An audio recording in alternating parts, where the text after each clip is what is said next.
Salam jumpa pemirsa, kembali lagi dalam podcast Ruang Miku, ruang obrolan admin medsos TVRI Stasiun Maluku. Bersama saya, Miku Juan.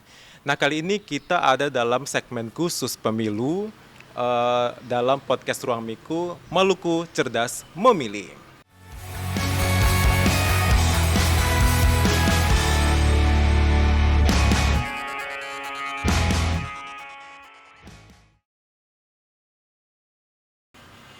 Nah, dalam pembahasan kali ini kita akan membahas khusus tentang peran generasi muda pesisir dalam peta pemilu 2024. Dan kali ini adalah pembahasan yang cukup spesifik dan saat ini saya sedang berada di Banda Neira. Kita akan berbincang langsung dengan orang yang punya kapasitas untuk berbicara tentang hal ini. Karena tentunya kita tahu bersama bahwa tahun 2024 tanggal 14 Februari di Hari Kasih Sayang, kita semua akan ada dalam bilik suara masing-masing untuk menentukan pilihan. Nah, ini adalah hal yang sangat krusial dan kita akan menentukan bersama. Untuk itu akan ada banyak perspektif yang mau kita tawarkan untuk pemirsa semua, untuk kita sama-sama saksikan bersama.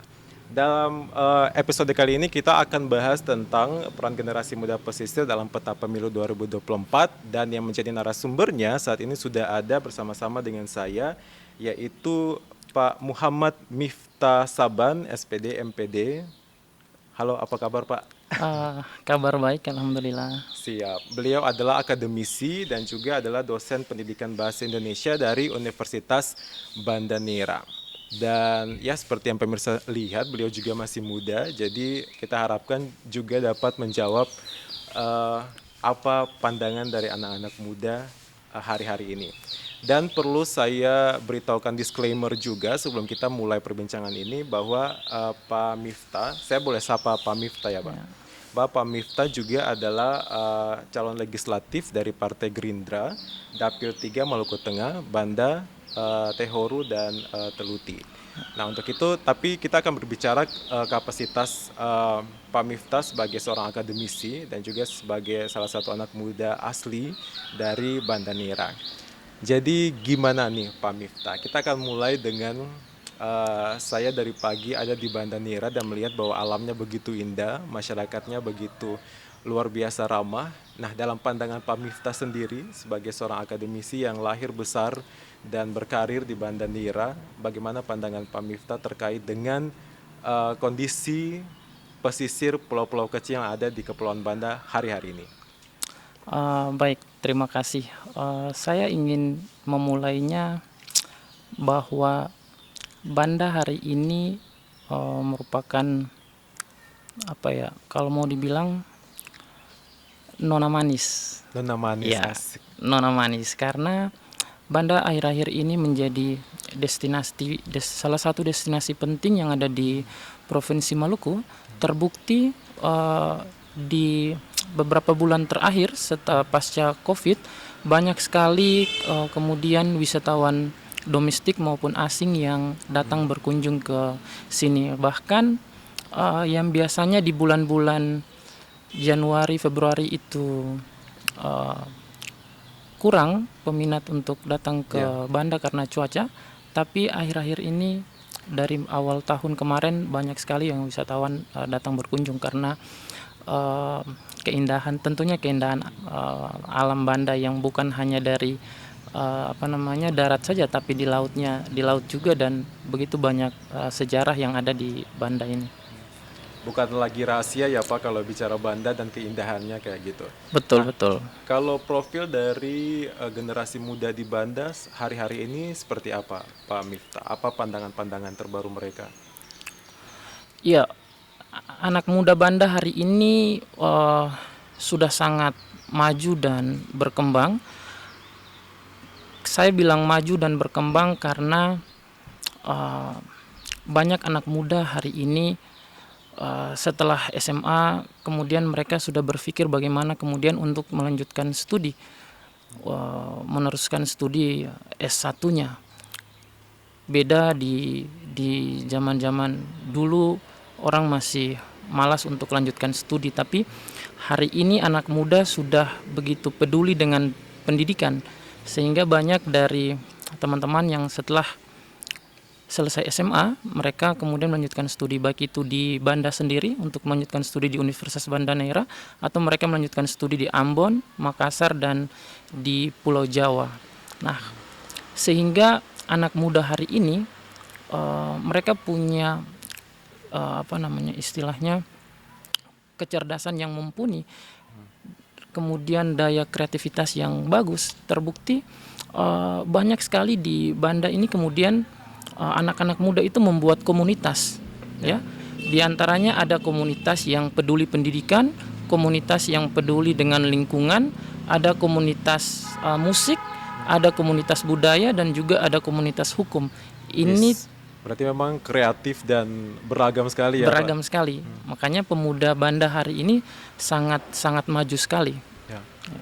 Oke, baik. Jadi kalau kita melihat kembali nih Pak, profil dari Banda sendiri ini kan terdiri dari pulau-pulau kecil Ya. dan juga masyarakatnya sebagian besar hidup di pesisir. Nah, kalau dari pandangan Pak Miftah sendiri, selaku anak muda juga dan juga lahir besar di Banda, kira-kira apa sih kebutuhan dan ekspektasi dari masyarakat yang hidup di sini terkait dengan hal-hal yang bisa untuk menunjang kehidupan mereka tinggal di lingkungan seperti ini? Baik, Banda ini unik ya. Jadi punya sejarah yang panjang, keindahan alam yang begitu bagus. Begitu juga dengan anak mudanya dengan jiwa kreativitasnya, mereka bisa membuat banyak hal. Tapi kemudian karena beberapa keterbatasan akhirnya membuat anak-anak muda ini ruang untuk berekspresi ini kurang. Ya. Padahal sumber daya alam Banda itu banyak sekali. Di antaranya di laut kita tahu bahwa ikan Banda berlimpah, kemudian di darat kita punya pala. Ya. Nah, sekarang pertanyaannya bagaimana sumber daya alam itu kemudian bisa dimanfaatkan oleh anak-anak muda. Nah, disinilah kemudian menjadi penting bahwa anak muda hari ini mereka butuh semacam pelatihan, ya, pelatihan atau workshop terkait dengan pengembangan sumber daya alam yang ada. Anak muda hari ini butuh pelatihan beberapa komunitas yang tadi saya sebutkan. Ada komunitas yang peduli lingkungan, pendidikan, budaya, kemudian hukum. Bagaimana kemudian mereka bisa survive dan bertahan untuk masa depan mereka. Nah, salah satunya yang diharapkan anak muda adalah dengan pelatihan atau workshop. Ya, kita punya pala, tapi bagaimana kemudian pala itu bisa dirubah menjadi barang yang berekonomis tinggi. Nah, disitulah anak muda butuh itu pelatihan bagaimana kemudian mengembangkan pala, bukan hanya dijual bijinya kemudian dagingnya jadikan manisan, tapi lebih dari itu. Betul. Kemudian dari sektor perikanan juga seperti itu. Anak-anak muda kita butuh sekali pelatihan terkait dengan bagaimana mengelola ikan. Nah, kemudian bakat-bakat anak-anak muda hari ini terkait dengan musik. Nah, ketika mereka dikasih pelatihan-pelatihan dengan hal-hal seperti itu, mereka bisa dari hasil pelatihan itu untuk menunjang masa depan mereka. Oke, jadi luar biasa sekali ya Pak. Artinya sudah banyak nih harta kekayaan melimpah di Banda Neira nih. Maksudnya dalam hal sumber daya alamnya. Ya. Tapi dibutuhkan juga penguatan kapasitas gitu ya Pak. Ya. Terutama untuk generasi mudanya nih. Karena mereka ini yang akan mewarisi semua kekayaan ini di masa depan kayak gitu ya. Keren sekali sih Pak. Nah, kalau terkait dengan pemilu, biasanya nih Pak, kalau menjelang 5 tahun, setiap 5 tahun sekali itu pasti banyak sekali para kontestan di politik akan datang untuk menginginkan suara dari masyarakat. Nah, apakah dalam pandangan Bapak sendiri cara-cara seperti apa yang seharusnya dilakukan oleh para kontestan politik ini, dalam hal ini juga termasuk Bapak sih, untuk bisa mengakomodasi kebutuhan dari anak-anak muda itu, generasi muda yang ada di pesisir? Iya, harusnya mereka-mereka yang berkontestasi di dunia politik, jangan jadikan momen 5 tahunan atau menjelang pemilihan Ya. baru mereka datang kemudian mengumbar janji-janji politiknya. Ya. Tapi harapannya kemudian anak-anak muda itu diberdayakan, karena banyak sekali program-program pemerintah yang sebenarnya membutuhkan anak muda, baik untuk dari segi bagaimana menciptakan suatu ide-ide menarik dari anak muda itu sendiri, dan juga mereka yang langsung mengaplikasikan. Ya. Jadi jangan jadikan momen 5 tahun ini sudah mau mendekat baru baru mereka turun. Ya. Harusnya anak muda dengan jiwa kreativitas yang tinggi itu mereka bisa berdayakan lewat program-program pemberdayaan. Tentunya banyak sekali program-program pemberdayaan yang ada yang diusung oleh pemerintah. Ya. Namun kenyataannya hari ini masyarakat itu akan baru mengena atau mendapatkan imbasnya menjelang momen politik. Memang harusnya itu dari setelah terpilih, kemudian program kerja diturunkan, kemudian anak-anak muda itu yang kemudian diberdayakan. Harusnya seperti itu. Ya, jadi sejauh ini kita udah tahu 3 hal paling penting nih kalau Ya. terkait dengan masyarakat pesisir, generasi muda. Yang pertama itu di sektor perikanan, pertanian, dan juga dari kapasitas generasi mudanya sendiri gitu ya Ya. Pak. Kebutuhan dari masyarakat pesisir hari-hari ini. Ya. Nah, masih terkait dengan pemilu yang semakin mendekat nih Pak, di hari kasih sayang pula di tahun depan nih.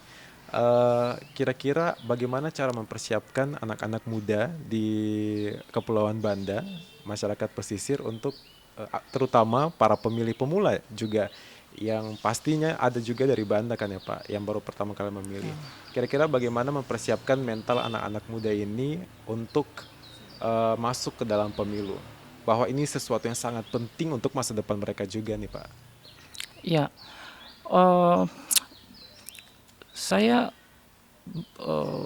sepakat dengan hal ini bahwa dengan semakin dekatnya pemilu yang tepatnya tanggal 14 Februari nanti, dan sesuai data pemilih pemula atau generasi milenial dan generasi Z ini yang sangat dominan, berdasarkan data kurang lebih 56%. Artinya setengah dari jumlah pemilih itu adalah dominan anak-anak muda.